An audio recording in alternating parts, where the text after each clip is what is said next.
Je résume, hein. Alors, on y va. On va maintenant voir lequel choisir. On va maintenant voir les inconvénients et les avantages. C'est là, après, je vous parlerai également d'OVH en même temps, même s'il n'est pas dedans. On va essayer de voir les avantages et les inconvénients de chaque cloud. Ça, c'est important pour vraiment savoir lequel choisir. Alors, on va commencer par AWS. Alors, il domine le marché du cloud public. Donc, dans le quadrant, ok, le quadrant magique pour l'infrastructure en tant que service, Gartner a déclaré que AWS est le leader de la part de marché dans le cloud depuis 10 ans. Pourquoi est-ce qu'il est très connu? C'est l'ampleur de ses services. Et il dispose d'un nombre de services énorme. Et il a le centre de data center le plus complet au monde. Donc, il a des data centers partout dans le monde. AWS est le fournisseur le plus mature et le plus adapté aux sociétés, avec des fonctionnalités très avancées pour gérer un grand nombre de use cases. Quelle est la faiblesse d'Amazon? Ce Ils sont les font pas de coûts. SaaS? Non, ils ne font Ah, pas de SaaS et ce sont les coûts. Ça, c'est la grande faiblesse d'Amazon. Euh, Même si AWS baisse ses prix, il y a de nombreuses entreprises qui ont du mal à comprendre la logique des coûts de l'entreprise, à gérer les coûts de façon efficace. Et lorsque vous gérez un grand volume de charges de travail, ça devient ingérable. C'est-à-dire que ça devient pratiquement, c'est là où OVH tire son épingle du jeu. C'est pratiquement, enfin, je sais pas si quand ah, vous c'est avez, c'est peut-être parce qu'ils ont moins de services chez OVH, tu disais. Ils offrent moins de services. non, non, même parce que le Ah, gros c'est un problème, positionnement qui est différent. voilà, n'oubliez pas que tout ce qui sort, c'est payant et chez AVH, c'est compris dans le prix, hein, tout ce qui rentre et qui sort. Et le plus difficile le plus difficile à, comment dire, à, à prévoir, c'est ces coûts de sortie. Vous vous rendez compte, c'est parce que, par exemple, pour le stockage, il va falloir savoir le nombre de requêtes que vous allez faire en put, en get, etc. Tout, c'est pratiquement ingérable. Donc, euh, donc les boîtes ont intérêt à contacter AWS et à trouver un terrain d'entente et se mettre d'accord sur les prix à l'avance, quoi, parce que sinon, c'est carrément pas gérable. Euh, et plus la solution est complexe, moins c'est gérable. C'est-à-dire que si vous avez commencé à avoir du streaming IoT, du stockage, des machines, c'est franchement, il faut des architectes qui fassent que ça, hein, c'est du FinOps pratiquement. Par contre, ces problèmes sont compensés par les forces d'Amazon, ok, parce que les boîtes de toute taille continuent à utiliser AWS, quelle que soit la taille des sociétés. Donc, le coût est un problème. Euh, Ils n'ont pas de SaaS. Azure. Azure, lui, est arrivé en retard. Juste une petite Ouais, chose, vas-y, excuse-moi. vas-y. Juste une petite chose avant de passer à l'autre. Ouais, Quand tu dis qu'ils ont beaucoup de services, moi, c'est quelque chose qui m'a toujours un tout petit peu gêné. J'en avais déjà parlé d'ailleurs, j'avais croisé des archis de chez AWS à l'AWS Summit. Est-ce que c'est pas une faiblesse d'avoir autant de services et surtout d'avoir autant d'agilité dans les services? Ils ajoutent des services, ils en virent. Au bout d'un moment, je leur ai dit, mais nous, on est ce prestataire, on est là, on est force de conseil, mais comme vous ajoutez en permanence des services, on n'a juste pas le temps de conseiller nos clients d'aller vers un service ou un autre, parce qu'il y en a un autre qui arrive et qui vient le compléter ou qui vient le modifier. Moi, bah j'avoue ouais, que je suis un peu perplexe. Leur offre, elle est tellement pléthorique qu'au bout d'un moment, je bah, sais, je je sais sais. pas. Bah, c'est Azure, Alors, il y a des services qui restent des services et ils apportent uniquement des améliorations ou des futurs. Tout ce qui est instance, ça reste une machine virtuelle. Kubernetes, ça Tout à fait. reste, ça bouge pas, ça, parce que c'est que des améliorations, peut-être des facilités au niveau de la console, au niveau des lignes de commande. Par contre, au niveau de sécurité, ça change tout le temps, ce qui est normal. Base de données, ça change pas. Stockage, ça change pas. Maintenant, ils ont des services comme, je ne sais pas si vous savez qu'Amazon a des services euh, où vous pouvez même louer des systèmes de satellites, c'est-à-dire embarquer et se connecter à des systèmes de commande satellitaires terrestre, même ça, tu vois. Donc, c'est-à-dire qu'ils ont des trucs vraiment Mm. très très spéciaux qui répondent à des demandes très spécifiques. C'est-à-dire qu'en général, tu trouves de tout. Mais ce qui change beaucoup, c'est l'interface graphique. Par exemple, sur Azure, l'option n'est plus là, elle a été retirée. Ouais, ouais, ouais. Mais le corps reste le même. Après, c'est un choix parce que disons que d'avoir plein de services à disposition, si on se sert juste du compute et du storage, quelque part, le différenciant, il n'est pas forcément à l'avantage d'AWS, quoi. Ouais, C'est comme une voiture qui aurait toute option, ouais, alors c'est qu'en vrai. fait, on va juste s'en servir pour transporter des sacs de ciment entre deux chantiers, quoi. Ouais, mais Bof, quoi. non, c'est sûr, quand on voit les services les services qui tournent derrière, c'est de la folie, quoi. Il faudrait passer, je sais pas combien de jours pour Ouais. expliquer tous les services, quoi. Tu vois, Mhm. euh, oui, oui, c'est effectivement beaucoup, oui, ça change, mais ça fait partie des changements. Moins on-premise, c'est vrai, tu as raison, parce qu'on-premise, une fois que tu as acheté ton bar métal, c'est-à-dire ton serveur physique, tu mets VMware, et puis vSphere, tu le mets à jour juste par rapport aux nouveautés, quoi. Mais ça reste, ça change pas, le SAN, il change pas, mais par contre, la sécurité, les softs, ça change tout le temps, faut upgrader, il y a des nouvelles fonctionnalités, donc si tu veux, oui, ok, il y a beaucoup de choses, euh, évidemment, parce que le big Tu, data, tu- l'infra, tu vois, c'est marrant parce que je te coupe, mais le schéma que tu montres là, c'est un truc que je connais depuis pas mal d'années. Mais là, tu montres ce schéma-là, j'ai trouvé au moins trois services que je connaissais pas, dont j'ai jamais entendu parler. ouais. Et à chaque fois que je retrouve ce schéma, à chaque fois, c'est le cas. Chaque fois. Ouais, C'est incroyable, euh, quoi. ouais, ils ajoutent. C'est-à-dire que plus tu as le choix dans le catalogue, tu es sûr d'embarquer un client qui a besoin d'un cas bien spécifique. Donc c'est pour ça qu'ils font ça aussi, hein. Ouais. Donc alors, le problème, c'est qu'il y a tellement de services qu'on s'y perd. Les prix, c'est un problème. Je veux dire, le AWS Calculator, c'est franchement impossible. Il te faut vraiment un ingé Amazon ou quelqu'un qui fasse que ça. Vous savez, un architecte. Un architecte, il fait ça. Un architecte, c'est comme une maison. Un architecte doit connaître tous les types de briques possibles, tous les ciments, toutes les matières, tout, absolument tout, parce que il doit être au courant de l'évolution. Hein, aujourd'hui, on fait des maisons avec des briques. Maintenant, on peut faire des maisons avec des conteneurs où tu prends le conteneur. Enfin, je veux dire, ça change tout le temps. Eh bien, un architecte cloud, il doit connaître tout ça, tout ce qui existe autour.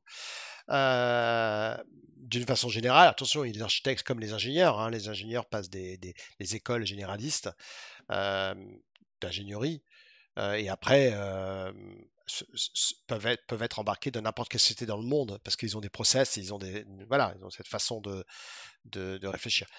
Alors parlons d'Azure. Alors Azure, c'est celui qui est arrivé en retard sur le marché. Par contre, voilà, il prend un tournant parce que c'est essentiellement des logiciels. Il est connu, il est très connu. Pourquoi? Parce que la plupart des boîtes qui vont sur Azure ont déjà un ensemble d'operating system on-premise. Ils ont du Windows Server on-premise, ils ont la suite Office, ils ont du SQL, ils ont du SharePoint, ils ont du Dynamics, ils ont de l'Active Directory. C'est-à-dire il y a beaucoup de boîtes qui ont une forte empreinte Microsoft. Aujourd'hui, avoir une boîte qui a un Active Directory, c'est classique. Avoir une boîte qui a un serveur Exchange, c'est classique. Avoir une boîte qui a des Windows Server et des Windows 11 ou Windows 10, c'est tout à fait classique.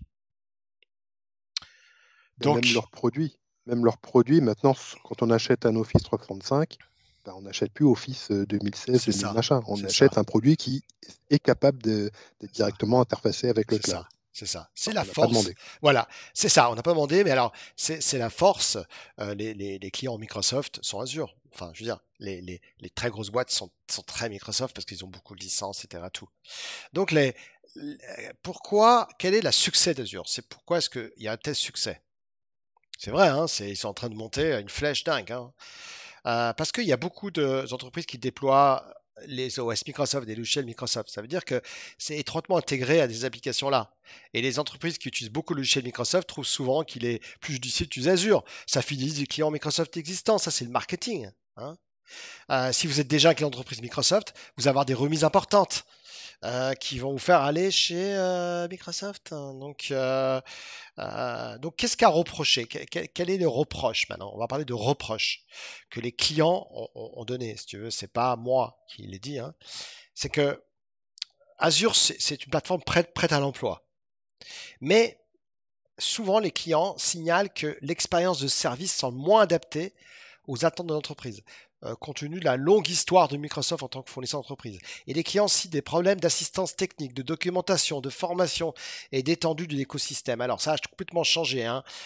Très souvent, là, à chaque fois que je demande à des clients s'ils ont ouvert des supports, moi personnellement, je n'ai pas eu de souci là, à chaque fois, mais que ce soit des supports Microsoft on-premise ou sur le cloud, c'est genre, ah là, les ingénieurs, ils n'ont toujours pas trouvé le problème, ils ont fait des sniffs, ils n'ont pas trouvé. C'est-à-dire que on sent que ça, c'est une lacune qu'ils ont au niveau assistance technique. La doc, franchement, ils ont fait des efforts énormes. La formation, j'en parle pas quand même. Vous avez vu les niveaux de formation, c'est top. Euh, et peut-être moins d'écosystème avec des partenaires tierces. Donc c'est ce que les clients disent, hein. Vous voyez, ça change complètement, hein. Évidemment, le service entreprise, c'est la première chose. De toute façon, le service, c'est le plus important. Le service, c'est le service qui est le plus important. C'est pas le produit que tu vends. Euh, si on parle d'Amazon, la boutique, je ne vais pas rentrer dans le débat. Amazon prend le boulot de tout le monde. Amazon, c'est pas bien, etc. Tout. Je parle pas. Moi, je parle uniquement du service Amazon. Juste ça. Vous avez un souci, il pose aucune question. Aucune question. Vous n'avez pas reçu, ok, on vous le renvoie. Vous avez un problème. Enfin, moi, je peux aller dans toutes les boutiques à Malte. J'ai un problème. Déjà, ils vont dire, ouais, qu'est-ce que vous avez fait avec? Ils vont me poser plein de questions. Ça marche pas, je sais. Enfin, je sais. Ils vont prendre le matériel, ils vont garder 15 jours. C'est bon, hein, je commande plus chez eux, hein. C'est fini. Moi, je j'ai plus envie parce que c'est le service qui fait tout. Tu vois le problème d'OVH. Moi, je vais t'expliquer le problème d'OVH. Je le connais. OVH, je travaille avec eux depuis 15 ans, donc je suis bien placé pour en parler. Moins pour le cloud public, hein. OVH, ça fonctionne. Ok, il n'y a pas de souci, tu as ton site web, t'as tes machines. Mais le service technique, il est déplorable. Pourquoi je dis qu'il est déplorable? À moins d'avoir du premium. Moi, alors peut-être parce que j'étais en mode de test, je sais pas, mais j'ai eu des problèmes sur un site de production. J'ai attendu une semaine avant qu'ils me répondent. Leur gros problème à OVH, c'est le service. Par contre, si tu n'as pas besoin de service et que tu te débrouilles, parce que la plupart des boîtes qui prennent OVH, ils ont l'expertise. C'est-à-dire qu'ils n'attendent pas que OVH les aide. Ils ne s'attendent pas que OVH les aide. Du tout. Ils savent très bien que le service n'est pas là. À part, vous allez me dire, ah ouais, tu dis des conneries parce que j'ai un client. Ouais, ok. Si vous êtes un client énorme, ils vont vous mettre en priorité. Si vous vous appelez Airbus, ils vont vous chuchoter. Mais moi, je te parle vraiment d'expériences que j'ai eues avec des clients qui m'ont dit, ok, on comprend, ok, super data center, on sait très bien que c'est super produit, c'est français, etc. Mais le service, il y a un gros boulot à faire avec ça, un énorme boulot. Mais ils en sont conscients ou pas chez OVH? J'aurais dit plusieurs fois, mais vous vous rendez compte, c'est pas, enfin, c'est entre guillemets, je dis, mais vous n'avez pas honte, quoi. Je veux dire, à un moment donné, ils m'ont répondu une semaine après, et j'avais un problème de prod sur un site. Je veux dire, mais vous vous rendez compte, je sais pas, ok, je suis un petit site, mais tous les clients sont importants. T'as pas, enfin, tu peux pas te permettre. Je veux dire, tu peux avoir un mec, une petite start-up avec un mec qui est super connu, qui va faire une start-up et on va dire, oh ben non, c'est pas Airbus, donc ben, je sais pas s'ils sont conscients de ça. Je sais pas, je pense pas. Je pense que. Alors au niveau du bar métal, par exemple, vous voyez, j'étais chez Online, la filiale de Free, le service il est exceptionnel. J'ai un problème sur un serveur physique, il me répond je sais pas, en 2 minutes. Le service AWS est exceptionnel. Le service GCP, il est bon, mais ils ont des efforts à faire. Mais AWS, c'est comme le service de Sphere. Je veux dire, moi j'ai ouvert des tickets avec VMware sur des problèmes ESX. On laisse tomber, hein, les mecs, c'est des bêtes, des fous furieux. Ils arrivent en commande en ligne. Bah, voilà. Et ça, le service, waouh, ils peuvent pas se permettre de déconner avec ça parce que c'est comme un restaurant, t'as un mauvais service, t'iras plus, quoi. Parce que ça te refroidit. Tu vas pour passer un bon moment, tu es mal accueilli, et les serveurs font la gueule, tu vas plus. Enfin, ça calme. Bon, il y en a d'autres qui. C'est marrant ce que tu dis, et ton expérience avec les clients, parce que Soprasteria, on est C'est drôle. partenaire. J'ai fait un POC pour Thales. Oui, pour Thales X, j'ai eu les mêmes problèmes en fait. T'as vu? Tout ce que tu cites, là, j'ai eu les mêmes trucs. T'as On vu? pose une question, on n'a pas de réponse. On veut se connecter, ça marche pas. T'as vu? Ah bah en fait, il fallait faire ça et ça. Mais c'est marqué où? C'est pas marqué. Et leur doc, c'est pitoyable. Hein. Par contre, leur doc, c'est vraiment. Ouais. Oh là C'est là, obsolète pour la plupart. Ouais. complètement On obsolète. suit la doc, on Ouais. comprend pas, ça correspond pas aux écrans et tout. C'est con parce que il suffit qu'ils changent deux trois trucs. C'est waouh quoi. Ah ouais, putain la doc, ah le service, ok. Parce qu'ils font tous la même chose. Donc ils n'ont pas besoin de montrer qu'ils sont meilleurs que les autres. On le sait, on n'est pas bête. On sait ce que c'est un data center, on sait ce que c'est qu'une machine. Ils ont du super matos. Le Non, matos, mais ça n'a rien à voir, c'est aussi une vue culturelle. Tu vois le support qu'il y a sur les boîtes européennes et le support, enfin, les boîtes européennes plutôt du Sud et le support sur les boîtes anglo-saxonnes ou les boîtes américaines. Enfin, tu vas chez Amazon, c'est juste incroyable. Tu vas chez Apple, c'est un truc de fou. Ouais, Ils cherchent même pas à comprendre. Tu arrives avec un c'est iPhone dingue. en panne, ils te le prennent, ils te le changent. Ils te posent la question, j'espère que vous l'avez sauvegardé. Oui, tiens, Oui, nouveau, c'est dégage. fort. Ah non, c'est. Voilà. c'est- Après, le reste, dès que tu as affaire à des boîtes françaises, c'est juste un cauchemar. Tu as envie de les frapper, quoi. Putain, je comprends pas. Je comprends pas. Je comprends Donc, pas. mais ça, c'est pas. Je Comment comprends dire, pas. Ouais, c'est vrai ce que tu dis. OVH, ils sont dans le même moule que toutes les autres boîtes françaises. C'est juste catastrophique. Le C'est service vrai. client, ils savent pas ce que c'est. C'est dingue. Je Ils comprends battent les pas. couilles en plus. C'est vraiment c'est pas, voilà, ils s'en foutent. C'est complètement. ça. C'est ça. Mais le succès d'Amazon, c'est du fait que à la base, ce sont enfin, tu commandes chez eux du matériel et qu'ils te livrent. C'est pour ça qu'ils ont Non, cette ils ont. conscience Oui, du alors, service client. c'est du retail. Voilà, j'ai cherché le mot Donc, du retail. voilà, c'est du retail. Eux, ils savent ce que c'est le client. Mais le retail américain, anglophone, anglo-saxon versus le retail français, c'était déjà, il y a un delta entre les deux. Enfin, tu as un problème sur un truc que tu as acheté à la Fnac, Darty, Ubaldi ou Boulanger. Bon, Boulanger, ça va encore. Mais les autres, c'est juste un calvaire, quoi. Ah non, Mais- c'est- mais- mais- T'as envie de les étrangler. Mais rien qu'en France, entre le sud et le nord, EDF, ils avaient une hotline pour tout leur. C'était pas EDF, c'est le réseau de transport électrique, anciennement GRT. Et ils avaient une hotline et ils se sont rendus compte qu'à partir de 15h, plus personne ne répondait. Ils étaient tous en train de jouer aux boules. C'était à Marseille. Le pastis. Mais Marseille, non, mais Mais tu sais ce qu'ils ont tu vas dans fait? les extrêmes aussi. Non, je te le jure, mais tu sais ce qu'ils ont, tu sais ce Non, qu'ils tous ont les fait? Marseillais sont comme ça. Non, mais c'est pas une blague. Hein.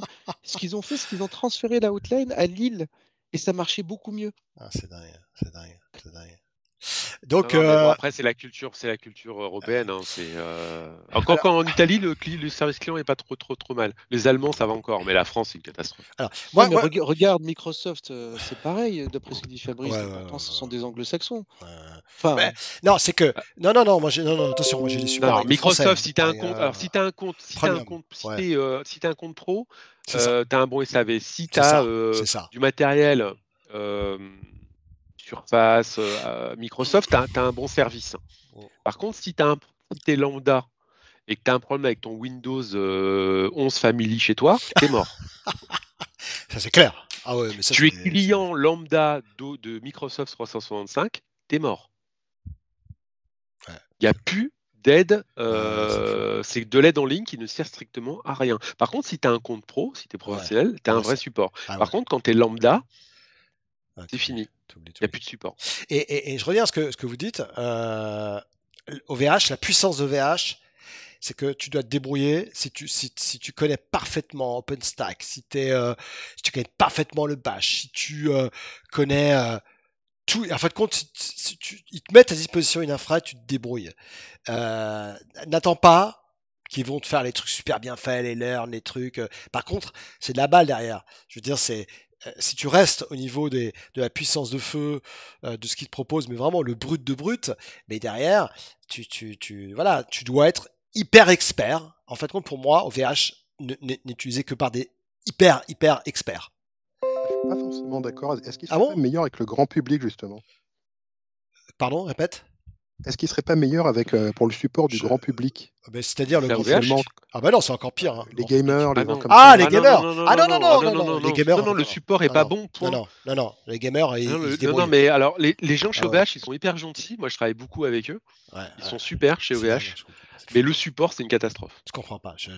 Et en plus, ils le savent. Enfin, je veux dire, tu sais, je vais te dire un truc. Je vais donner une histoire très Et marrante. ils sont dans le Nord, hein. C'est pas l'histoire du Sud. Ils sont pas à Marseille OVH, hein. Ils sont à Roubaix, hein. Ou à Villeneuve-d'Ascq. Enfin, ils sont dans le patelin là-haut. Et ils sont du Nord et ils sont pas sympas, hein, le support. Les autres, ils sont super cool. Mais alors, le support, c'est une catastrophe. Alors, regardez, je vais vous donner un exemple. Dell Computer. Bon, Dell, tout le monde connaît Dell. À l'époque, j'ai lu ça sur la méthode Google. En fin de compte, c'est quoi? Cette méthode Google, c'est comment tu peux transformer l'état d'esprit d'un hôpital, d'un restaurant, d'une clinique à la mode Google. Le truc, c'est simplement de dire comment est-ce que tu es. Et écoutez, cette histoire, elle est incroyable. Bon, le prénom, là, comment il s'appelle Dell, le prénom de Dell parce que Dell, Michael Dell, non? voilà. Alors, je vous explique le truc incroyable. Vous allez voir, comme quoi, je crois que OVH, ils ont. Peut-être que. Vous allez voir, je pense qu'il y a des gens qui sont pas au courant. Je sais pourquoi. Dell, au départ, voilà, les premiers Dell. Ok, c'est sorti. Les laptops, les gros laptops Dell, hein, tout le monde connaissait. Et les gens avaient des gros soucis. Et quand ils les ramenaient sur le service après-vente ou dans le magasin, tu vois, enfin, de façon générale, tu ramènes ton ordinateur, que tu l'envoies à distance, et il y avait des temps énormes. Euh, le mec, il se retrouvait sans laptop, sans rien, pendant 3 semaines, 1 mois, 2 mois. Il faisait des plaintes, il l'appelait, les gens s'en foutaient complètement. Écoutez ce qui s'est passé. Alors, on peut retrouver l'histoire sur Internet, peut-être que je peux retrouver le lien. Vous pouvez rechercher, hein, je ne vais pas m'amuser à retrouver le lien, mais écoutez ce qui s'est passé. C'est très simple. Il y a un mec un jour, un mec hein, comme vous et moi, hein, pas un mec d'une grosse boîte, il a eu l'idée d'envoyer un mail sur la boîte aux lettres de Dell, là, de Monsieur Dell, là, hein. C'est son nom de famille. Parce qu'à l'époque, il y avait des boîtes aux lettres comme ça, et vous savez que les boîtes aux lettres, en général, quand on voit un mail à un directeur, tu as 110 secrétaires qui vont tout filtrer et qui vont envoyer que les choses. Vous voyez, déjà, bon c'est normal, hein. Et à un moment donné, le hasard a fait qu'il a ouvert le mail de ce client-là. Dell n'était pas au courant. Personne, c'est pour ça qu'OVH, j'en parlerai après, personne, lui, il n'était pas au courant de ça. Personne lui disait ça. Il n'y a aucun remonté, etc. Tout. Il a dit, putain, c'est pas possible ça. La honte, quoi. Puis les Américains. La honte totale. Il a appelé le mec, ils ont discuté pendant 3 heures. Réunion mondiale. Il a réuni tous les commerciaux. Il dit, vous m'appelez les clients un par un. Je m'en fous. Il y avait 4 millions de clients. Je m'en fous, vous les appelez. Et vous faites ça en 2 mois. Hein. Embauchez qui vous voulez. Moi, je ne veux aucune excuse. Il a appelé chaque client par un. Il a demandé qu'est-ce qui se passe. Ok, il y a un problème. Ok, je viens personnellement. On vous envoie d'ici un jour un nouvel laptop. On vous change, etc. Tout. Ils ont complètement changé la donne. Et aujourd'hui, Dell, c'est comme Amazon, quoi. Tu vois ce que je veux dire, c'est que, à mon avis, OVH n'est pas au courant de ça. Je suis sûr qu'ils sont pas au courant de ça, les mecs. C'est pas possible. S'ils étaient au courant, ils changeraient tout. Ils sont au courant. Non, ils sont pas au courant. C'est impossible qu'ils soient au courant. Mais Walter. Mais si. Il y a quelqu'un qui est dans mon téléphone, moi je les appelle tout de suite. Non, mais ils sont au courant. Non, mais bien sûr que la direction est au courant. Et ils font rien. Technique, c'est une catastrophe. Bon, allez. Mais tu veux faire quoi? Bah, tu changes tout ça. Bah, professionnaliser, tu changes tout. Ouais, tu changes tout, bah, ça marche pas. Les managers des gens compétents. Je sais. Enfin, bon. Ouais, mais ça marche pas comme ça. Parce que tu penses c'est bien un qu'au calcul support, les mecs, ils sont économique, pas. Voilà, mais le mec, il est pas Ouais. payé Ça rapporte 70K qu'est-ce au support. que tu perds. Hein. ouais, Le mec, il est payé 25K ou 20K. Ouais. Et bah voilà quoi. Ouais. Donc, je pense que le jour où vraiment ils vont prendre ça, on va passer à Google maintenant, mais le jour où ils vont vraiment prendre ça en considération, je peux dire qu'alors là, OVH, fiouf, parce que c'est ça qui fait la différence. Alors maintenant, on va parler de Google. Alors Google, c'est quand j'en parlais à des clients, Google, ouais, Google, YouTube, tout ça, enfin, c'est pas sérieux, c'est comme Hyper-V, hein, c'est à l'époque, hein, Hyper-V, tout le monde disait c'est de la merde. Hein. Alors, Google. Oui, c'était clair. Hein attends. Google, quels sont les avantages et les inconvénients? Google, c'est des conteneurs déjà. Google, c'est lui qui a développé cette solution extraordinaire qui est Kubernetes, qui est proposée par les autres concurrents AWS et Azure et évidemment OVH. Donc, ils sont spécialisés dans quoi Google? C'est très simple. Big data, calcul intensif, c'est les meilleurs. Apprentissage automatique, c'est les meilleurs. Le machine learning, de toute façon, tous les softs sont gratuits. C'est des trucs, mais à mourir.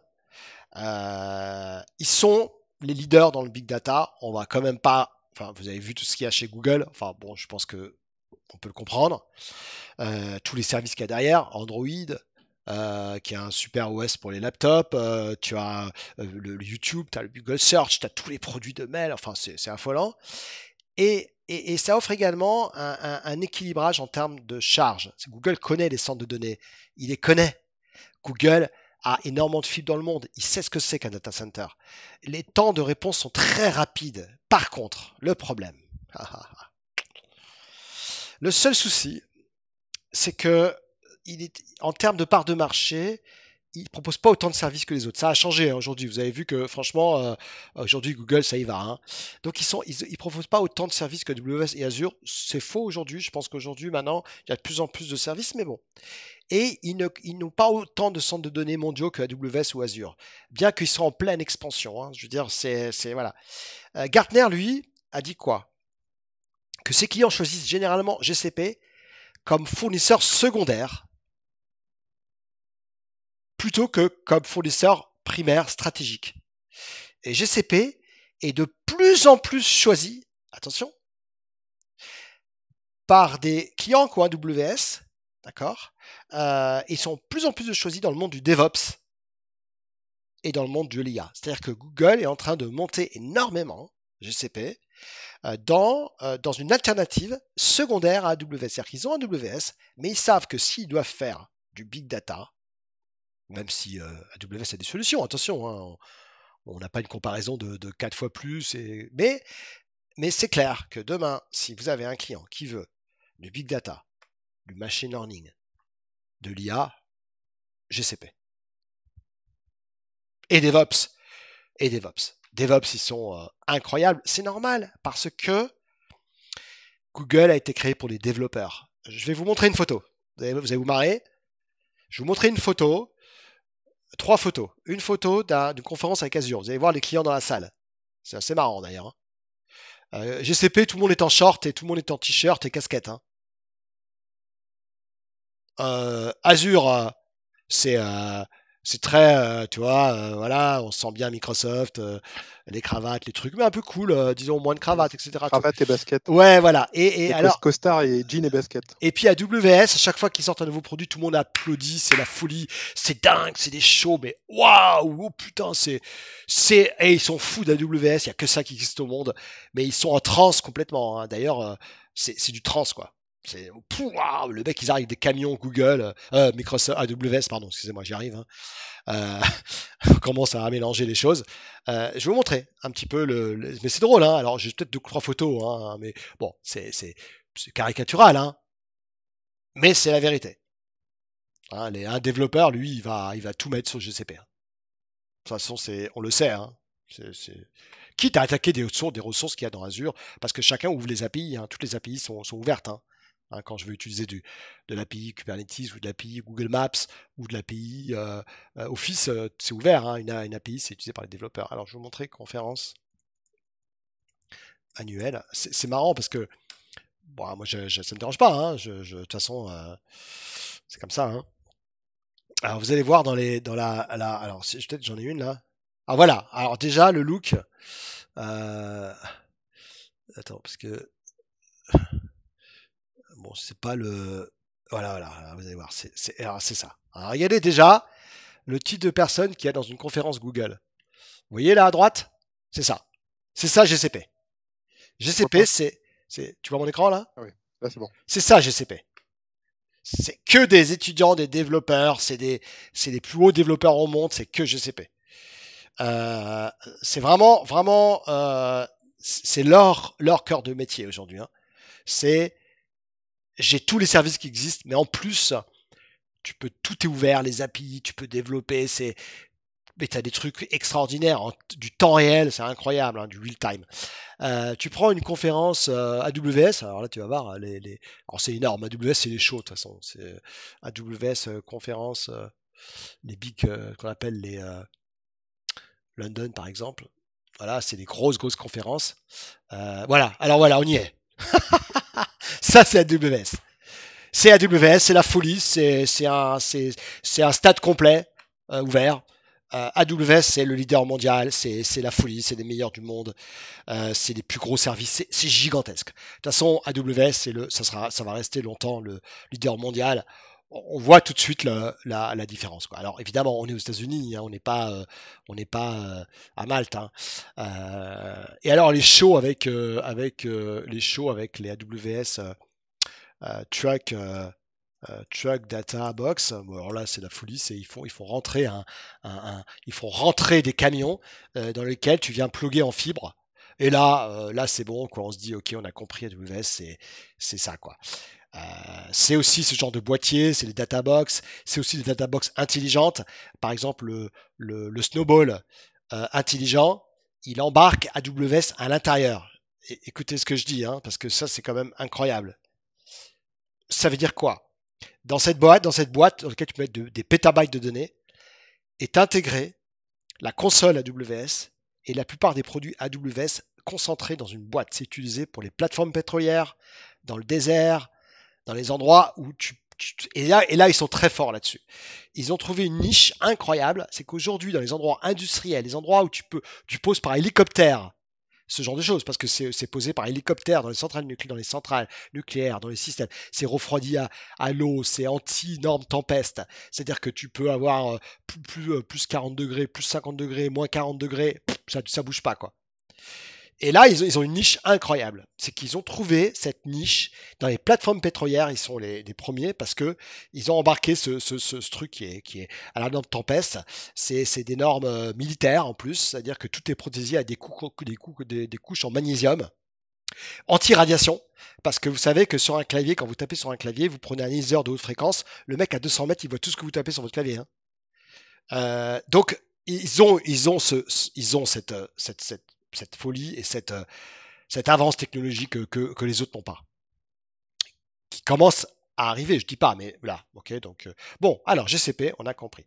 Alors maintenant, allons voir ensemble les différentes offres de machines virtuelles. On va pas commencer je vous laisserai voir tranquillement parce qu'on va pas revoir tout. Je veux juste vous expliquer rapidement les termes à comprendre.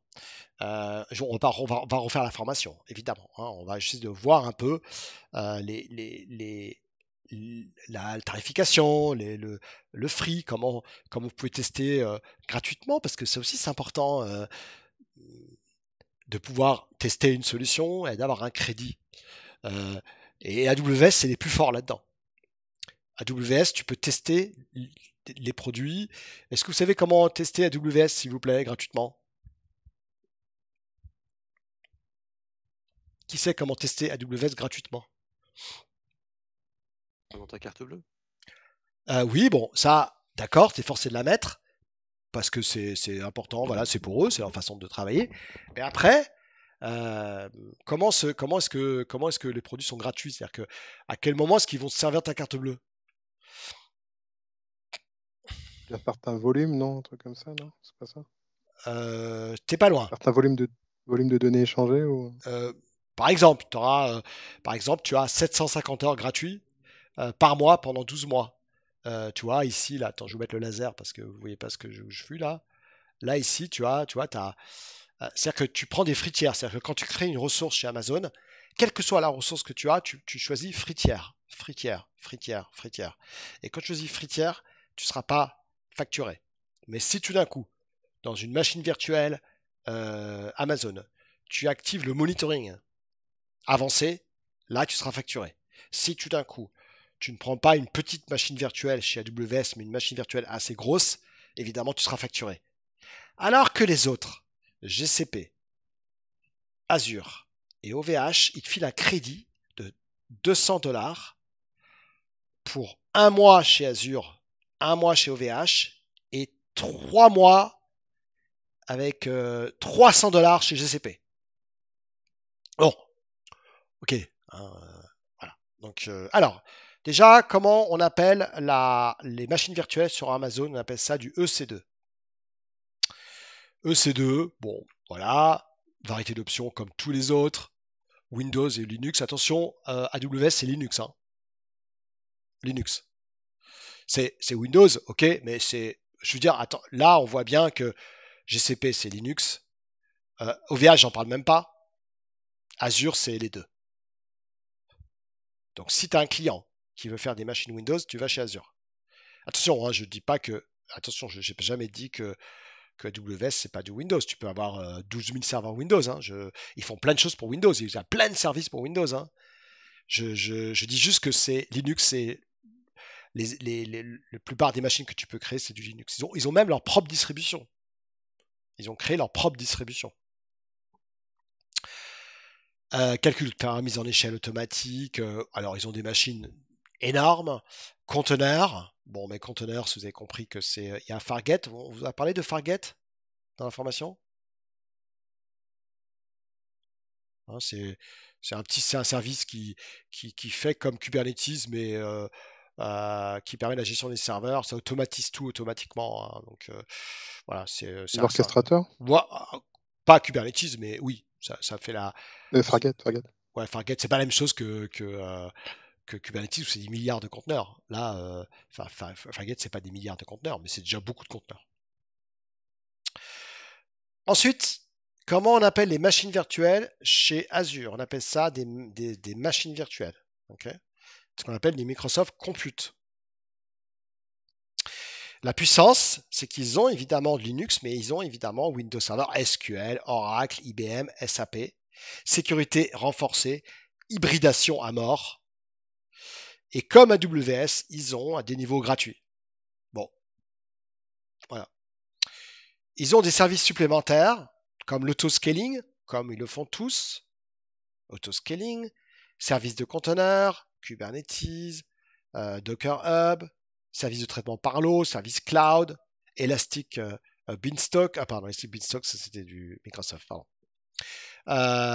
Donc voilà, donc simplement, vous savez qu'une machine virtuelle, c'est un compute. Et puis, franchement, là-dessus, ils font tous la même chose. Hein. On va pas commencer à. Est-ce que Google fait quelque chose de spécial? Google, lui, le catalogue est un peu moins important que celui de ses concurrents. Ça s'appelle du Computer Engine chez lui. Il propose des machines personnalisées prédéfinies, facturation à la seconde, Linux et Windows, remise automatique. Ah, alors ça, c'est une première nouveauté. Est-ce que, je ne sais pas si vous le saviez, mais c'est les seuls à faire ça. Même OVH ne le fait pas.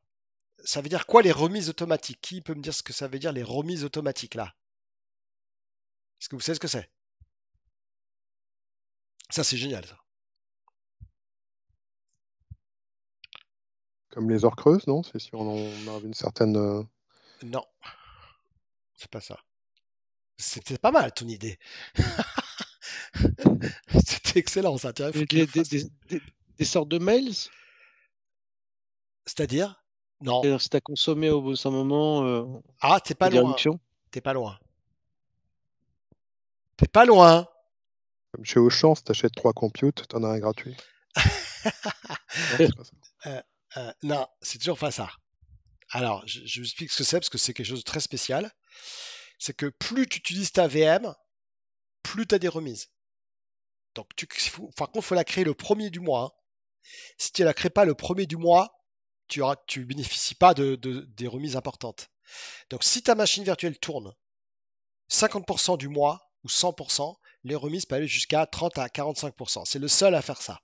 Le seul cloud provider à faire ça, c'est GCP. Aucun autre le fait. C'est sympa. C'est dire, plus ma machine tourne, plus j'ai des remises. C'est pour qu'ils s'assurent qu'ils ont une ressource qui tourne et qui ne sera pas à redispatcher ailleurs, ou c'est ça? Non, c'est juste pour comme une carte de loyauté, tu sais. Plus tu prends des pizzas, tu sais. Bah, c'est ce que j'ai dit, c'est comme chez Auchan. Hein. Ah, d'accord, oui, c'est vrai, tu vois, t'avais raison, c'est ça. C'est les miles qui sont. Moi, c'est les miles. C'est ça, c'est ce que j'ai dit. Ah, pardon, excuse-moi.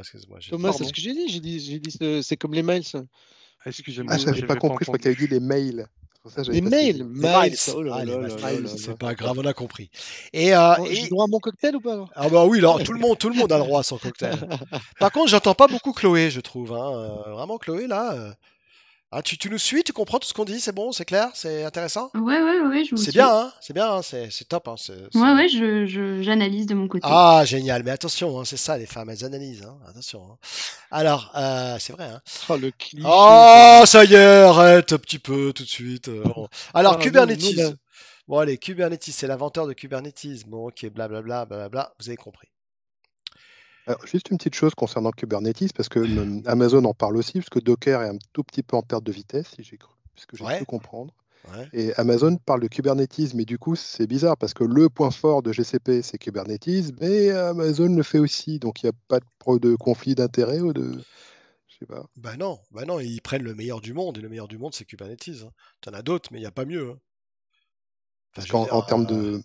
Est-ce que Kubernetes, en termes de contributeurs, Google, c'est un des premiers, je pense. Ils sont peut-être même devant AWS, je sais pas. bah oui, ah, mais évidemment. Ah, Parce que ça paraît curieux qu'ils prennent ce qu'il y a chez la concurrence, quoi. ah ben, ça devient un standard, hein. Bah ouais, c'est ça, Kubernetes, il n'y a pas mieux. Alors, D'accord. Ok. Kubernetes, n'oublie pas, ça s'appelle K8s. K8s. Ça a été créé en 2014 par Google. Et c'est devenu la solution la plus utilisée dans le monde parce que c'est la meilleure au monde. On n'a pas trouvé mieux. On n'a pas trouvé mieux. Alors, tout le monde l'utilise. AWS, alors ça s'appelle GKE pour GCP, AKS pour Azure, enfin bon, EKS pour AWS. C'est très portable. N'oubliez pas que quand vous créez un conteneur, vous pouvez le mettre. C'est pas c'est pas un vendor lock-in, hein, tu peux le mettre sur n'importe quel. Tu peux prendre un conteneur que tu as créé sur AWS, le mettre sur Amazon, le mettre sur OVH, hein. Donc c'est génial. La virtualisation t'oublie, hein. C'est impossible. Tu peux pas prendre une machine virtuelle VMware, la mettre sur Hyper-V sans la migrer, changer tout ce qu'il y a dedans. Les disques sont pas les mêmes. Donc la virtualisation, ça devient has-been. Pourquoi ça devient has-been? Parce que le système de virtualisation qui est encore très utilisé dans le monde a un problème de tour d'ivoire qui normalement on peut plus avoir aujourd'hui. On ne peut plus investir son argent dans un système qui ne peut être exécuté que avec la solution d'hyperviseur qu'on a choisie. On peut plus. À l'époque, il n'y avait pas le choix. À l'époque, il n'y avait que VMware. De toute façon, c'est simple. VMware, c'était 95%. Allez, on va pas être marseillais, hein. On va dire 80%. C'est déjà énorme. Du marché mondial, c'était que ESX. Je parle ce qu'il y a sur des serveurs, hein. Je parle pas de la virtualisation. HP et IBM l'ont fait depuis très longtemps, hein. C'est pas nouveau, hein. La virtualisation, avant ESX, HP, IBM le faisait depuis je sais pas combien d'années, hein. Mais quand tu achetais des serveurs chez toi, des micros, hein, parce que ce qu'on appelle les micro-computing, les serveurs, il faut savoir que la virtualisation en elle-même, elle est, elle est top. Vous êtes baigné dedans. Alors si je vous dis que c'est à la fin de la virtualisation, tu vas me dire non, mais attends, il y a encore des belles années. Évidemment qu'il y aura encore de l'ESX, même si ESX se perd la gueule complètement, ils sont en train de se péter la gueule. Ça va être racheté. De toute façon, ça a déjà été racheté par Dell. Vous savez que Dell a racheté VMware et EMC, hein. Je ne sais pas si vous le saviez, mais ça a été fait il y a 10 ans, 75 milliards de dollars. Ils vont le revendre d'ailleurs. Oh oui, oui, non, mais ESX c'est fini, c'est terminé.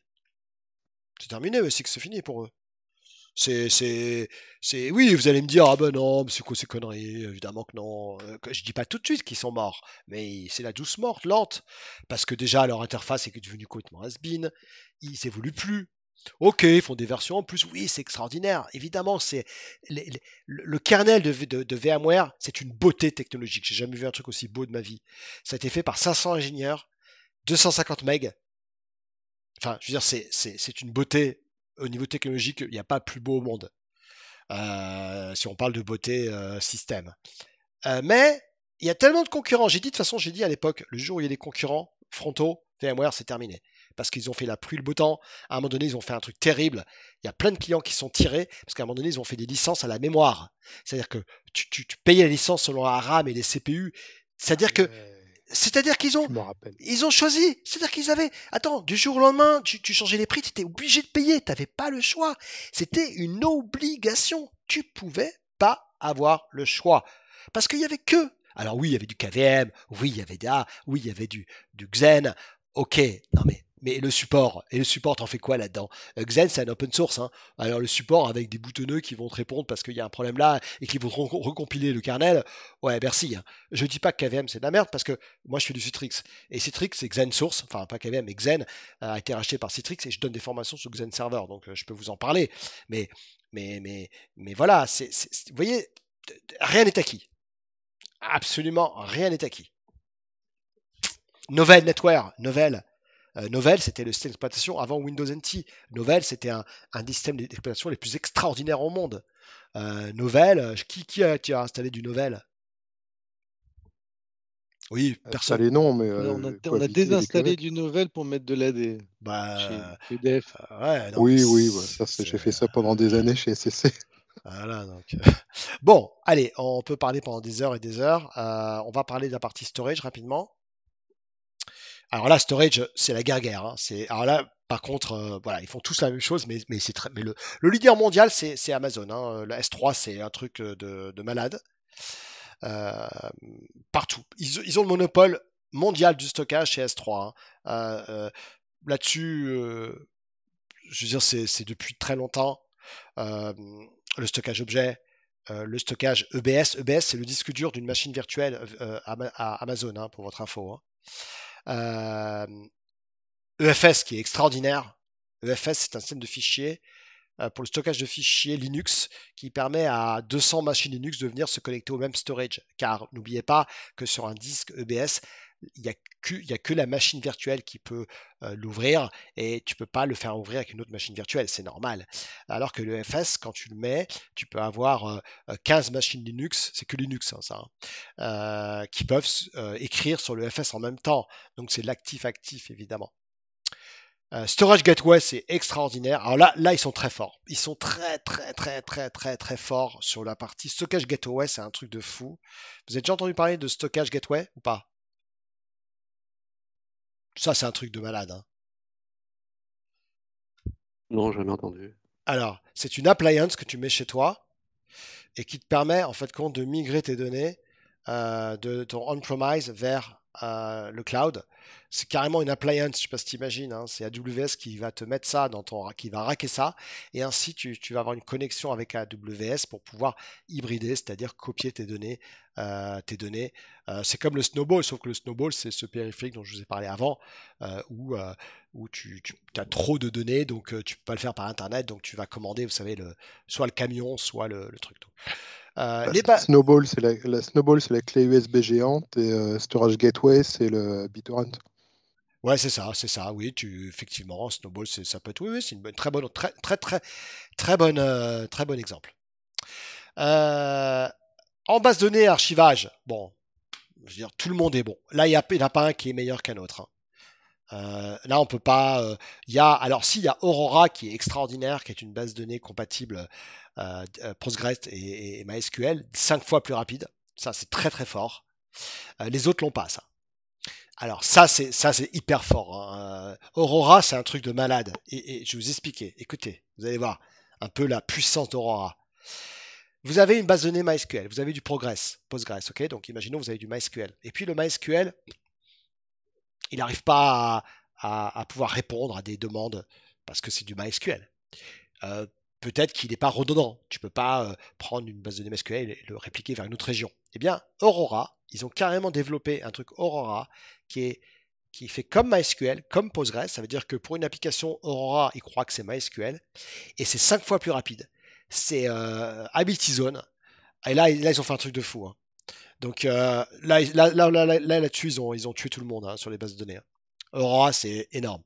Ils ont également du big data avec du DynamoDB, non SQL, ok, ça c'est aussi un truc énorme. Ils ont du Redshift, ils ont du Elasticache, ils ont du Neptune, voilà, enfin, au niveau base de données, je ne veux pas rentrer là-dedans parce que apparemment c'est pas encore trop votre truc, mais en tout cas, vous avez compris, ils ont du Glacier, du super Glacier.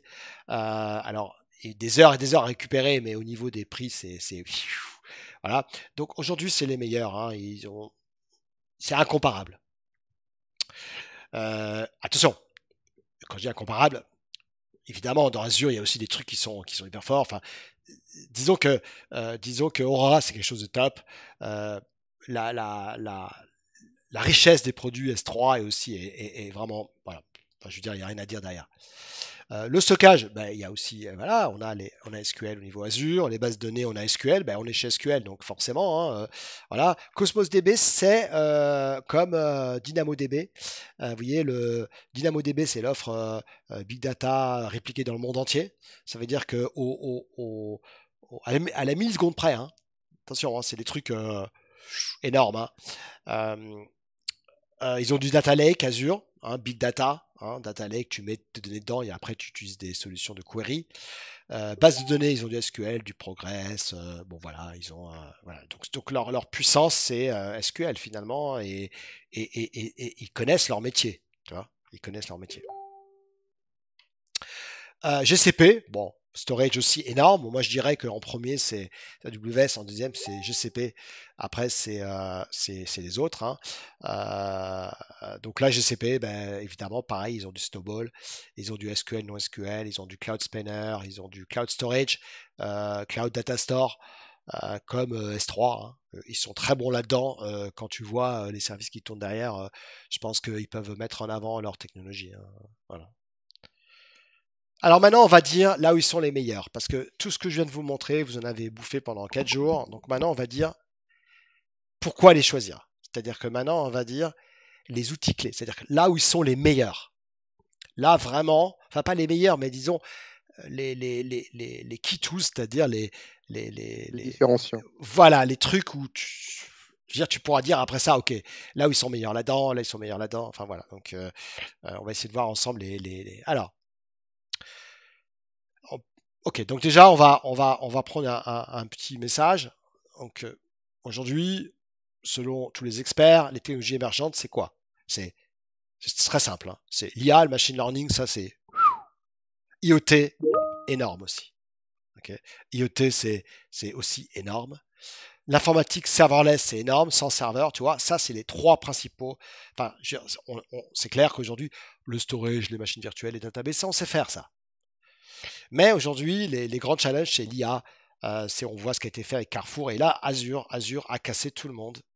Là où on pensait que Microsoft, que Google était le meilleur, ou AWS, avec ChatGPT, ils ont tout renversé. Tout ce qu'on pensait a été remis zéro. Comme quoi, rien n'est fait. Et c'est bon. Donc là, aujourd'hui, personne ne fait aussi bien que ChatGPT. Attention, s'il vous plaît, ne rentrez surtout pas dans les exemples, ouais, ChatGPT, gna gna, je fais ça, ouais, les enfants, ils font leur cours à l'école. Je rentre pas là-dedans, je rentre pas dans ce débat-là. Regardez ce que Carrefour a fait.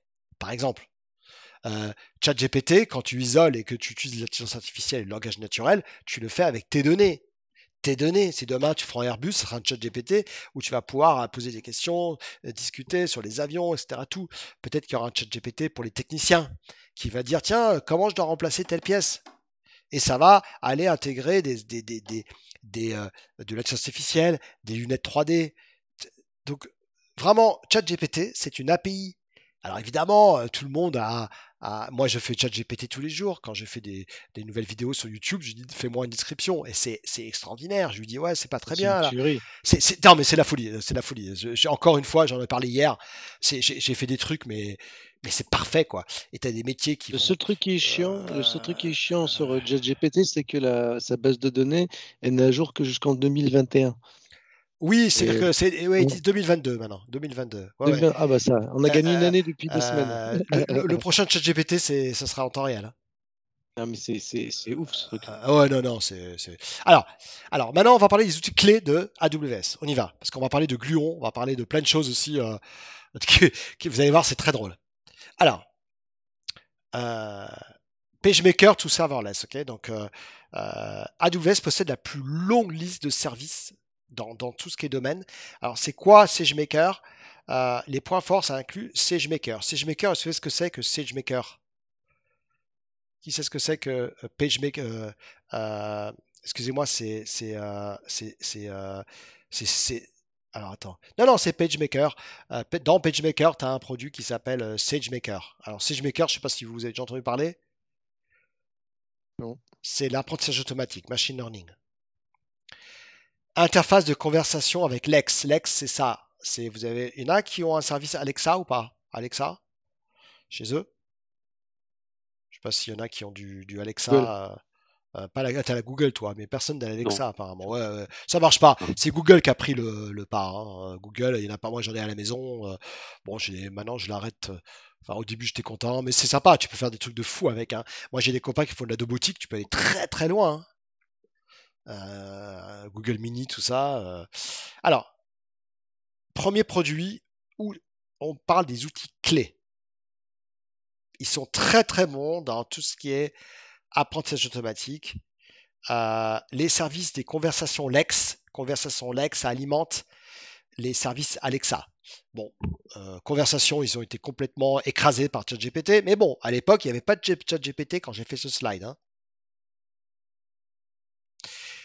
Ils ont aussi un service de messagerie qui s'appelle Green Glass IoT pour les IoT, et ils ont évidemment Lambda. Lambda, ils sont très très forts. Qui se souvient ce que c'est que Lambda?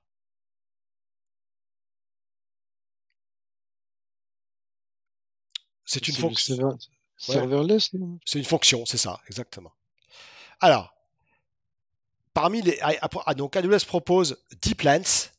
C'est un truc qui est assez affolant. J'ai vu une démo là-dessus. Franchement, c'est très fort. C'est cette caméra-là. Alors là c'est incroyable. Ça, c'est une caméra qui permet de déployer des algorithmes d'apprentissage automatique. C'est utilisé dans des domaines tels que la reconnaissance optique de caractère, reconnaissance d'image, etc. Tout. Donc ils ont annoncé la création de Gluon. Gluon, c'est une bibliothèque d'apprentissage en profondeur, c'est-à-dire du deep learning open source, qui permet à des développeurs de créer, de former des réseaux de neurones sans avoir à connaître la programmation en IA. Bam, ChatGPT les a tous flingués. Donc retour à la maison pour eux, hein. C'est déjà bien. Attention, hein, vous parlez avec le Lex là, avec Alexa, avec Google, je veux dire ça va, mais tu peux pas avoir des conversations intelligentes, t'oublies, hein.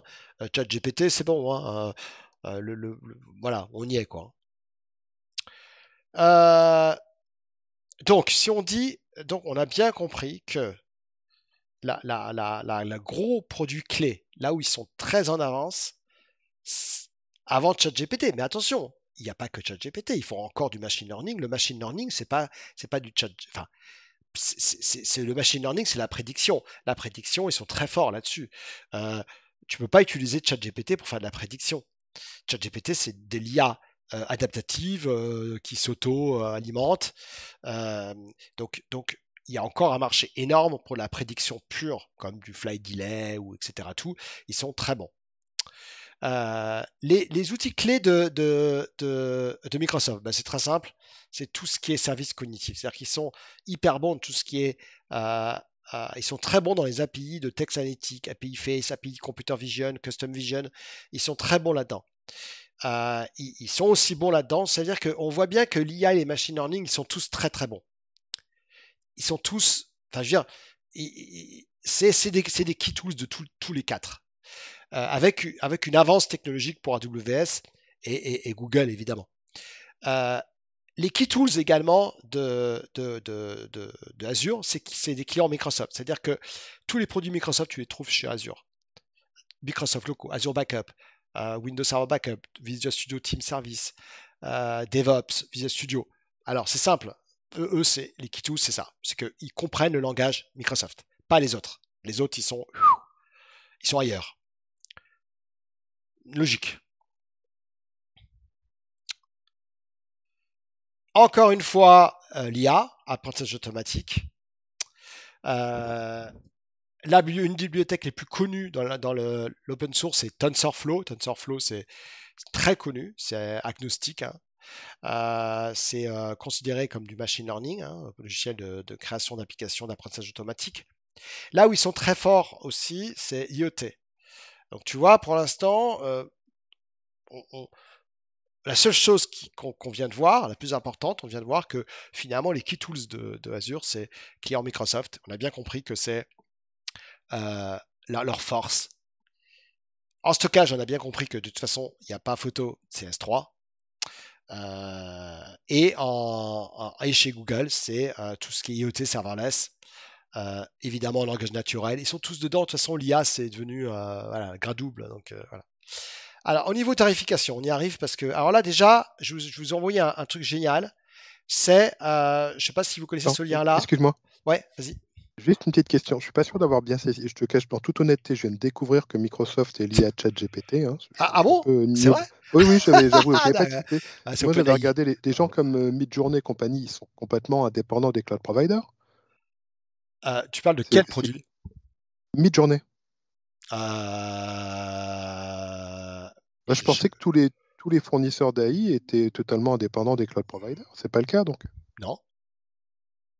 Tu parles par exemple, tu parles de quoi? Tu parles de quel produit en particulier? Je te parlais de Midjourney, par exemple. C'est quoi Midjourney? Je connais pas, désolé. Alors là, par contre, tu vois, du coup. C'est un concurrent de ChatGPT, si j'ai bien compris. Hein, je connais pas. Je suis pas très bon sur le sujet. Mais... Je connais pas du tout Midjourney. Alors là, jamais entendu parler. Mais tant mieux. Hein. Ah, merci pour le lien. Merci, Frédéric. Ah, ok. Alors, alors je t'explique, c'est très simple. Quand tu pars avec de l'IA, de toute façon, tu pars pas avec une propriété, tu pars pas avec un cloud provider. Pourquoi est-ce que tu fais du Python déjà? Mais les API, il va bien falloir que je fasse une API. Tu vois ce que c'est qu'une API ou pas? On met le micro. Oui, bien sûr. Ouais. Ok, donc c'est une interface, une API, c'est bien ça. C'est-à-dire, vas-y, qu'est-ce que tu comprends par interface? Qui te permet de te faire le lien entre, je sais pas comment dire, deux systèmes qui communiquent pas entre eux, quoi. Ça te permet de. Non, ça c'est les queues, ça. Tu parles de queues là. C'est un langage qui va permettre à d'autres applications d'interagir avec toi. C'est ça. Pour moi, c'est l'interface entre. Oui, c'est ça. Oui, parce que tu sais, parfois on parle de queue et c'est ce qui permet d'interfacer les applications entre elles avec des messages, tu vois. Mais les API, c'est ça, c'est que tu récupères une clé, tu vois, une clé, et tu attaques l'API pour bénéficier de toutes les fonctionnalités de l'API. Ouais, c'est ça. C'est plutôt en tant que développement, par exemple, je voudrais faire un nouveau soft, un GPS pour les téléphones. Je vais attaquer l'API Google Maps. Et je vais bénéficier de tout ce qui est GPS, etc. Tout, et l'afficher dans un look différent de Google Maps. Par exemple. Oui, ta question était bonne par rapport à le lien que tu m'as envoyé. Évidemment que quand tu pars avec une API, tu pars avec un fournisseur. Par exemple, si tu développes avec l'API d'AWS, avec toutes les solutions qu'ils ont, en tant que développeur, tu vas tourner avec leur API. Mais leurs API sont souvent open source, attention. Hein. C'est-à-dire que quand tu prends Kubernetes, c'est pas à eux, tu vois, c'est Google, mais tout le monde le fait. Donc, tu as des API que tu peux utiliser même directement, même sans passer par un cloud provider. Hein. À part les cognitive services, là, par contre, c'est purement Microsoft. Mais à un moment donné, tu fais du Python. Tu attaques des notebooks en Python. Donc, les API, la plupart des API sont gratuites. Hein. Tout ce qu'ils te proposent, eux, Microsoft, c'est comme les API sont gratuites, ils te proposent simplement les serveurs qui sont derrière. Parce que quand tu lances de l'IA ou de machine learning, si tu n'as pas des bêtes de course, tu peux pas. Donc, la plupart des API sont gratos. Ils ne peuvent rien faire avec. Ça leur appartient pas. À part des API propriétaires. Mais franchement... Alors, ce lien-là, ce tableau-là, pourquoi il est top? Parce que le jour où vous allez rechercher un service, eh bien, vous avez juste à cliquer sur le lien et il vous envoie sur la fiche produit. Je ne sais pas si vous connaissez ce lien-là. Non. Voilà. Alors ça, c'est votre roue de secours. Quand votre client vous demande comment s'appelle chez AWS, Azure ou Google Cloud. Vous savez? Ah ouais, ça c'est bon. Ça. Je suis trop content de voir ça parce que quand j'ai fait ma formation GCP, c'est ce que j'avais essayé de faire entre AWS et GCP. Et au bout d'un moment, j'ai frôlé la méningite, j'ai arrêté. Donc, ce qui est génial, c'est qu'en plus, tu peux cliquer sur la fiche produit. C'est ça qui est fantastique. Et tu peux en plus pour voir qu'il n'y a pas que OVH, Google et Azure, il y en a d'autres clouds. Par exemple, tu ne sais pas comment s'appelle un storage. Par exemple, là, on sait que chez le service, par exemple, le service de Object Storage, ça s'appelle du S3. Là, c'est du Blob, Cloud Storage. Et enfin, tu peux voir les noms. Et ça, c'est top. Après, quand tu cliques sur le produit, ça va vers le produit. Donc, par exemple, les databases, tu vois, le nom de chacun. Et en plus, le petit icône qui va bien. Et j'ai la même chose avec OVH à la fin. Hein. Vous voyez, il n'y a même pas marqué OVH là-dedans. Hein. Ça, c'est vraiment OVH, c'est tout ce qui est IA, comment ça s'appelle. Donc voilà, avec ce tableau-là, vous faites un CTRL F et vous êtes heureux. D'accord? Voilà. Donc gardez-le bien de côté, ce tableau. C'est déjà dans les favoris. J'imagine. De Pareil. toute façon, je vous donne les slides après. Donc,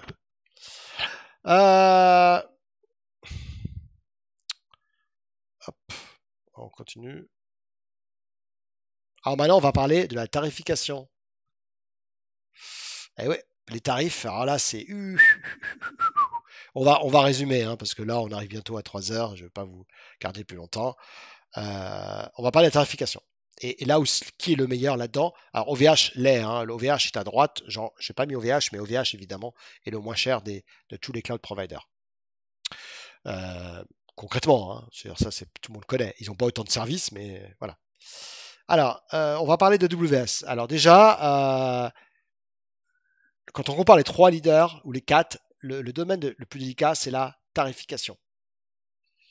Mais on peut faire des généralisations. J'aime bien cette phrase. Voilà. Alors AWS, bon courage. C'est impénétrable. C'est ça. C'est vraiment ça. Hein. Je vous assure que c'est impossible. C'est... Laisse tomber. Même les architectes, ils n'en peuvent plus. Alors ils appellent AWS qui les aide parce que les mecs, ils pètent un plomb, quoi. C'est très difficile. Le calculateur s'appelle le Azure, ça s'appelle le AWS Price Calculator. Je vous laisserai aller demain ou après-demain. Bon, il suffit de taper Price Calculator, c'est l'horreur.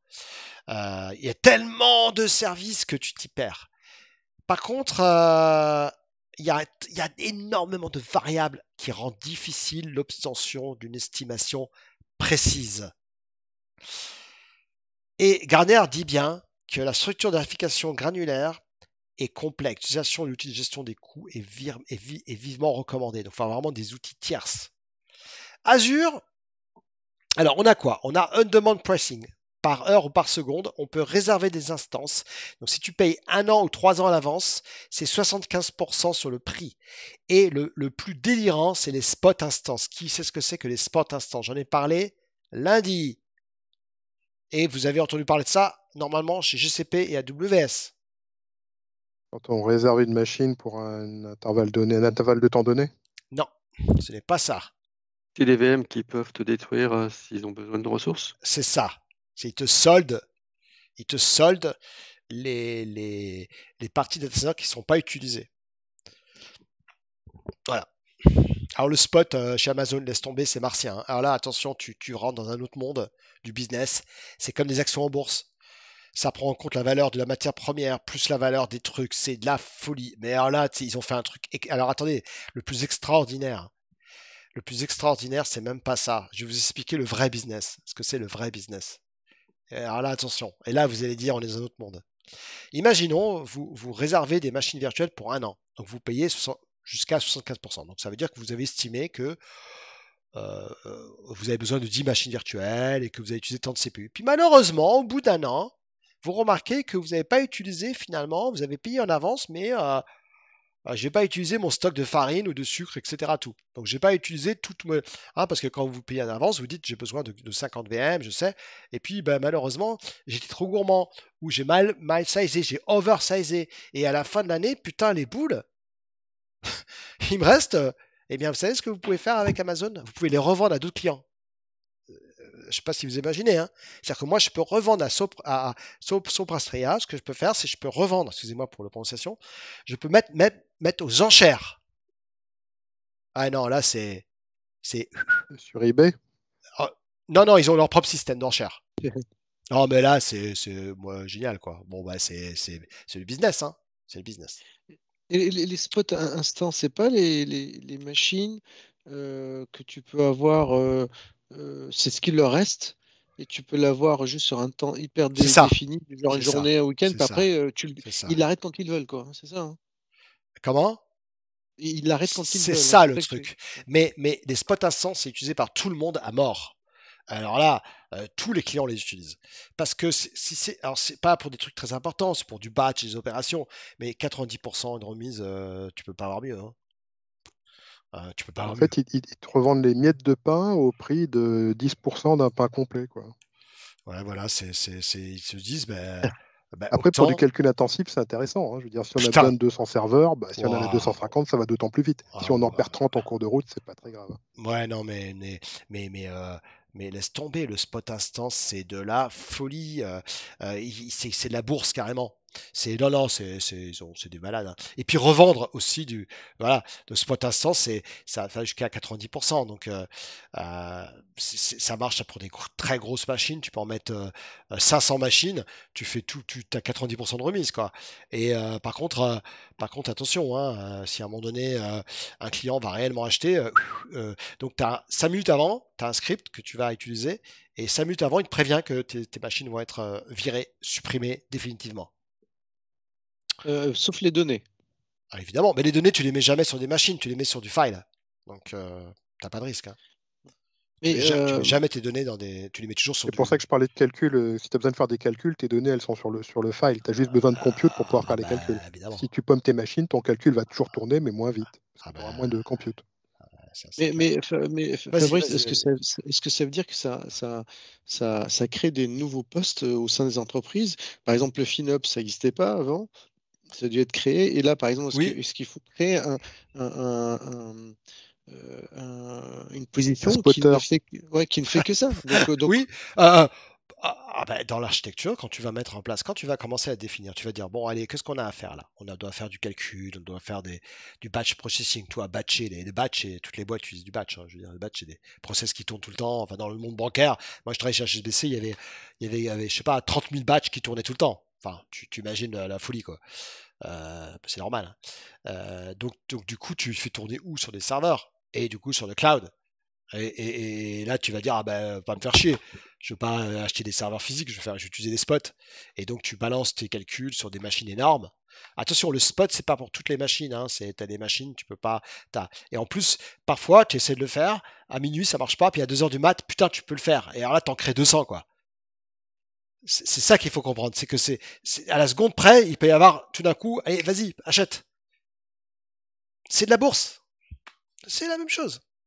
La même chose. c'est à des heures ouvrées ou Non, n'importe quand. Ah oui, ça peut être le. oh, putain. Ah oui, n'importe quand. Mais Ça veut dire que c'est même le dingue. week-end. Dingue. Et le coût du réserve à instance. Et attends, tu peux faire aussi un truc qui est génial. Attends, j'ai oublié de te dire. Là, ça, c'est AWS, hein, c'est les meilleurs. Écoute bien. Imagine, ça c'est fort. Imagine, tu as créé 4 machines virtuelles avec un vCPU. Tu as créé 4 machines. Et tout d'un coup, tu en veux une grosse. Eh bien, tu peux carrément prendre tes 4 machines et en faire une grosse. Avec le même prix. C'est dingue. Ça veut dire que tu dis, ok, ouais, j'ai acheté 4 machines. Je vais en créer une nouvelle avec non pas mais 4 VCPU, parce que tu accumules tout ça. Ça va pas changer ton prix. Et tu peux aussi revenir comme avant. Mais ça, c'est AWS, c'est la folie. Ils sont voilà, ils ont tout compris. Alors, Azure. Ça simplifie pas forcément les choses, hein, parce que le calculator, c'est très complexe également. Puis alors, les logiciels, les licences des logiciels Microsoft, t'oublies, hein, tu te suicides. Hein. Tu te jettes par la fenêtre, hein, c'est imbitable. Hein. Vous savez, je vais vous montrer un truc qui va vous calmer. J'ai fait un blog. Je vous enverrai mon blog. J'ai fait un blog et j'ai montré la complexité des licences juste Office 365. Attention, je vous parle même pas des licences Windows 10, SQL. Hein. Je vous parle juste des licences. Vous allez voir. Alors là, attention. Hein. Je vous envoie le lien. Ça fait très mal. Hein. Regardez le tableau. Tout ça, c'est des licences. Hein. Alors attention, vous êtes prêts? C'est parti. Chaque truc, c'est ce que tu veux du SharePoint, Exchange Online, il faut du P1, il faut du P2, ah ouais mais ça marche pas, oui mais ça marche, et le prix des licences, et tout. Alors laisse tomber, ils ont rien compris quoi. Ils ont rien compris, et tant mieux, personne ne comprend rien de toute façon, même Microsoft comprend rien, mais les gens payent. Voilà, c'est simple, hein, c'est ça le message. Hein. Bon, allez. T'as même t'appelles des ingénieurs et ils sont même pas au courant. Voilà. Donc, je prends quelqu'un qui maîtrise ça et il est bon, quoi. Il est bon. Ouais, C'est un métier en fait. Avec des ingénieurs commerciaux logiciels, voilà. on parlait tous les deux d'Exchange, mais Voilà. dans une même réunion, on parlait pas la même chose. Bah non, oublie. Ça craint ça. Alors, le modèle Pay as you go. Donc, tu payes selon ce que tu consommes, comme tous les autres. Tu peux réserver comme tous les autres. Tu peux payer à l'avance de 1 à 3 ans, comme tous les autres. Et tu peux faire des spots comme tous les autres. Le pricing calculator, vous avez Azure Price ici aussi, c'est pas mal. C'est un lien qui permet de montrer les price Azure. Je l'aime bien celui-là aussi parce que il permet aussi d'avoir une vue un peu, tu calcules ce que tu veux et il va te dire après le prix et les différences. Donc ça c'est très très sympa parce que tu peux comparer plusieurs machines et voir la meilleure alternative et le meilleur prix par région. Et ça je trouve ça génial. C'est vraiment un site qui est d'enfer parce que si tu crées une machine par exemple la même machine dans des pays différents, tu peux aller jusqu'à 30% de différence dans le prix, juste parce qu'il y a des régions low cost. Et oui, il y a même des régions low cost. Top, super intéressant. Et puis GCP. Alors GCP, c'est top, parce que GCP, ils font des prix plus conviviaux. C'est-à-dire ça, les prix, alors, des remises importantes. Pour des gros clients, ils vont faire des remises énormes. Et il y a beaucoup de projets qui sont remportés parce que les prix sont vachement plus concurrents. Alors, je ne parle pas de VH, hein, de façon générale. Voilà. Donc, et ils font de préambules VM instance. C'est-à-dire ils font aussi du long terme. Et plus une machine tourne, plus tu as des remises. Personne ne le fait, ça. Ils font des préambules VM instance, des spot instances. Ce qu'on appelle les préambules, c'est des spot instances. Vous vous souvenez, jusqu'à 80% du prix. Pay as you go. Et surtout, plus tu dépenses quelque chose, plus tu as des remises. Alors, on avance.